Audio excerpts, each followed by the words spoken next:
Steam just wrapped this year's Next Fest, the week-long event showcasing demos and playtests for upcoming indie titles. Did you get a chance to check it out? Well, I've been gaming my ass off recently trying to find some gems amongst all the trash. Here's a few of my favorites so far.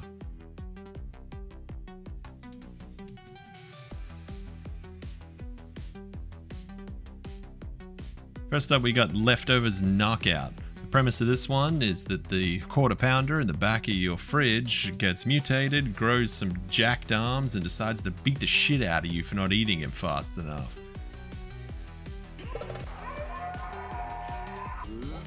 The demo has two menu items on offer, the cheeseburger and the leftover cabbage roll.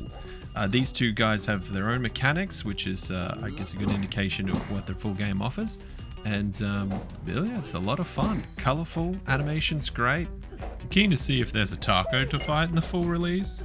Although, if it's prison rules, taco always wins. That's pretty racist, but correct.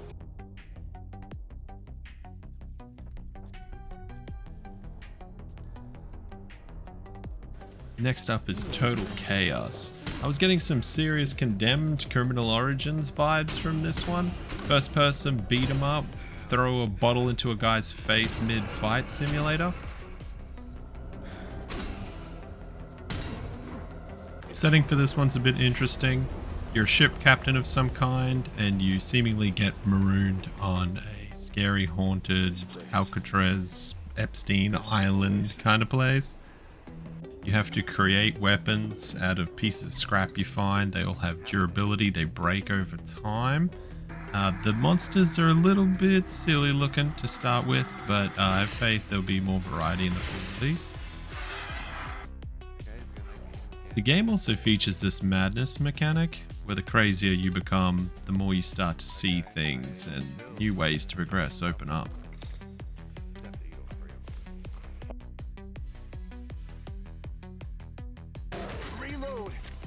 House of the Dead 2 is getting a remake.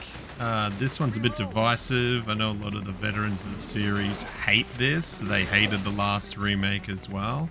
But I'm a casual House of the Dead enjoyer, play the arcade in the back of the cinema kind of guy. So this looks like a bit of fun to me.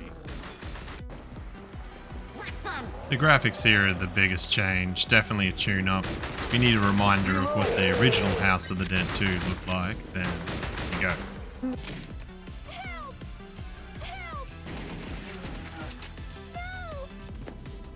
Thankfully, the voice acting is still ridiculous.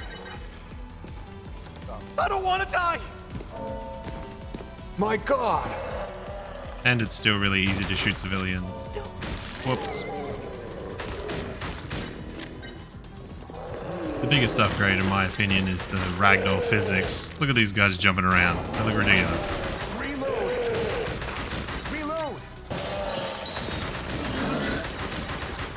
Whee! My planet needs me. Despite how bad some people might find this one, I think there's some fun to be had. Next up we have Shotgun Cop Man. Imagine if Super Meat Boy was a cop with a shotgun who was on a mission to arrest the devil.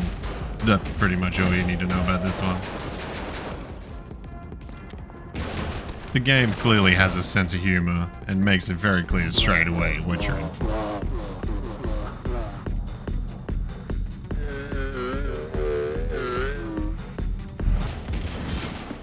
The hook here is that the movement mechanics are based around the weapons that you pick up, particularly the shotgun that you always have. Shooting the shotgun in any direction propels you in the opposite direction. It's actually pretty clever and a lot of fun. The range of other weapons you pick up allow you to air juggle yourself, so there's a bit of tech going on here. Clearly a speedrunner's game. I'm pretty keen to see how crazy people go with this one.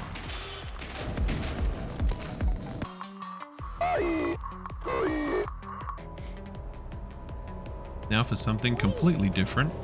This is Out of Sight. Essentially you play as a psychic nanny cam in the form of a teddy bear. A blind little girl is trapped inside of some kind of a scary house, and you have to help her escape. The player here controls the little girl, but the scope of vision is directly from the point of view of the teddy bear. So you have to set the teddy bear up in places so that you can see how to maneuver around the environment. Fun little gimmick. And this game caters to a certain audience. If you like Little Nightmares, you'll probably like this one. I'm not usually drawn to this genre of game, but my friend Josh Dad will get a kick out of it. You're not allowed to leave.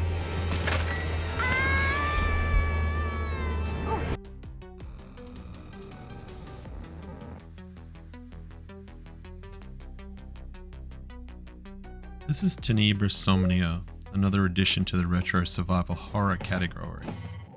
The basic premise here is your standard Silent Hill, Evil Dead kind of shtick. Someone screwed around with some occult stuff they didn't understand and summoned the devil or pulled everyone into Xenobite dimension or something. This one's full of logic puzzles and secret hunting that fans of survival horror will be accustomed to. It also features live action cutscenes that have a fairly strong impact. Check this one out.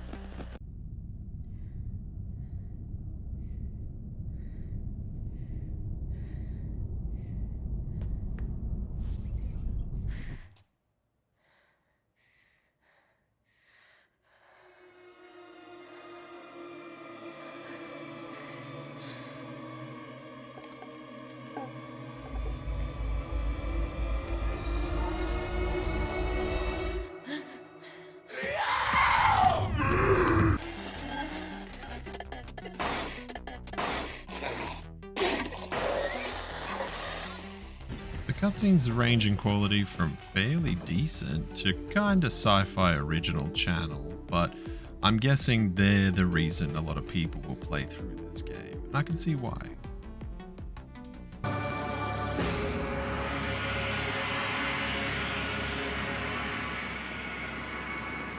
Labyrinth of the Demon King. Now this has got me psyched. Imagine if you took a Kingsfield, crossed it with Silent Hill, smeared shit and grease all over it, and then set it in feudal Japan. Now this one bends a couple of genres, but I guess the most apt description is it's a first-person horror survival hack and slash RPG. It's a mouthful.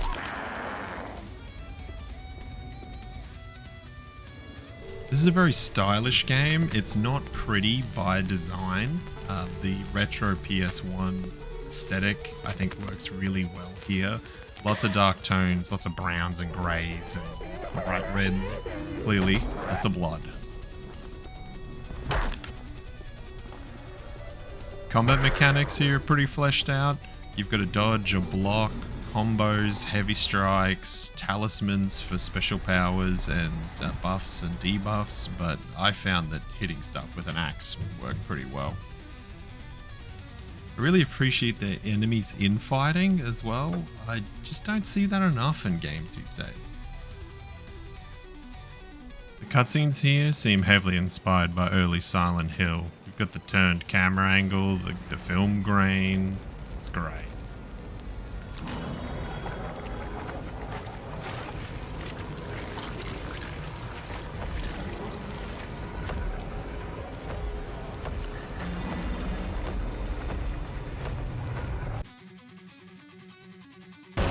Bloodshed. There's been a trend recently of taking the mechanics from Vampire Survivors and applying them to first-person shooters. Bloodshed's another example of that. This kind of game isn't everyone's cup of tea, but I enjoy some mindless carnage. The demo currently has 2 playable characters with different abilities and starting weapons. Looks like the full release will have 7. Basic gameplay loop is load into a map and survive against infinite hordes until you meet a time limit. You can upgrade your weapons and your stats and gain other abilities. while playing, picking up the experience gems and sometimes the chests from special enemies. This is a fairly simple gameplay loop, but simple doesn't mean bad. Sometimes you're just in the mood for simple. These kind of games tend to get really repetitive really quickly, so I hope the full release is full of varying monsters, locations, weapons, power-ups, and abilities that will keep the experience fresh. I reckon I'm giving death his due tonight.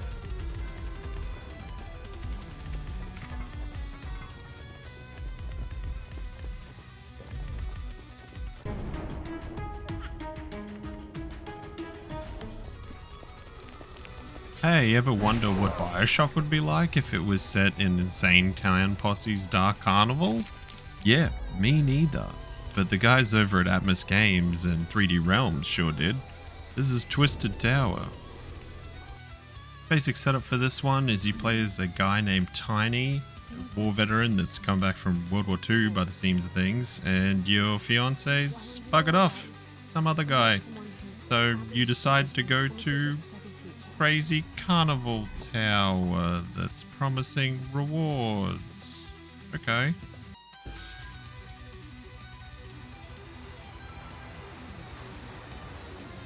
Vague motives out of the way. It seems like the guy that runs the Twisted Tower carnival place has stolen your sweetheart, so now you need to beat everyone to death and shoot them to pieces with carnival ride themed guns. The treasure may steal Charlotte's heart outright. Yes, Tiny. We know all about Charlotte. The demo contains 3 weapons of the upcoming arsenal: a mallet, pistol, and a Tommy gun. Each one of the weapons has a secondary fire and can be upgraded for damage, clip size, fire rate, all those kinds of fun things.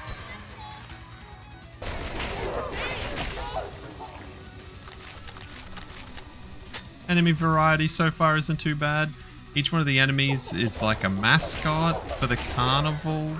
So you've got like a Mickey Mouse ripoff and a Donald Duck ripoff, and for some reason like a toy telephone that drives around and tries to bite you. You get introduced to a harpoon grapple hook halfway through the demo to assist with puzzles and traversal.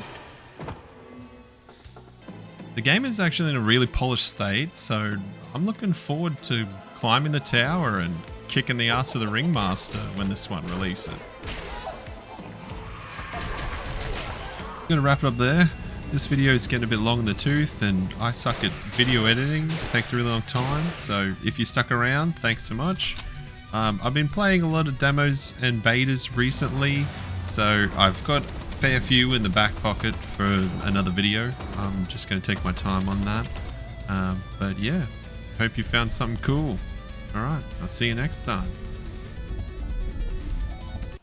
Who keeps saying cheese man?